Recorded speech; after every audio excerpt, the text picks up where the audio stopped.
ఈరోజు మేము మాత్రం చాలా బాధపడ్డాం. ఎందుకంటే మా ఇంటి లోపల ఉన్న వేప చెట్టుని కొట్టేశారు. ఎందుకంటే అక్కడ ఇల్లు కట్టాలి ఆ ఖాళీ ప్లేస్లో, అందుకే కొట్టేయవలసి వచ్చింది. కరెంట్ పోతే చాలా ఎండాకాలంలో పోయి ఆ చెట్టు కింద కూర్చుంటే ఎంత చల్లగా ఉండేదో. చల్లటి నీడ, చల్లటి గాలి, అబ్బా సూపర్గా ఉండేది. చెట్టుని కొట్టేయడమేమో కానీ కొత్త ఇంట్లోకి మాత్రం చాలా వెలుతురు వచ్చింది. బట్ చాలా మిస్ అవుతున్నాం ఈ చెట్టుని మాత్రం. ఆ చెట్టుని కొట్టేస్తుంటే చాలా బాధ అనిపించింది. మా వేప చెట్టు కొత్తింటి దాకా వచ్చేది దాని నీడ. మార్నింగ్ పని అయిపోగానే ఆ బండల మీద కూర్చుంటే అబ్బా చల్లగా ఉండేది. ఏం చేస్తాం, ఇప్పుడు ఆ చెట్టు కొట్టేసిరు. చెట్టు కొట్టేశాక అత్తమ్మ అంతా కూడా క్లీన్ చేశాక చూడండి వేప చెట్టు మొట్టు ఎంత పెద్దగా ఉందో.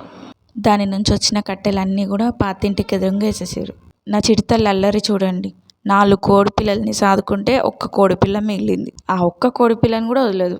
దానికి బ్రెడ్ వేస్తుందంట, అదేమో నాకు వద్దు బాబోయ్ అన్నది ఉరుకుతుంది. ఈమెనేమో దాన్నమాట. చూడండి మా మినీ గార్డెన్ ఎలా ఉందో. వీడియో నచ్చితే like, share, subscribe to my YouTube channel. Thanks for watching this video. Bye bye.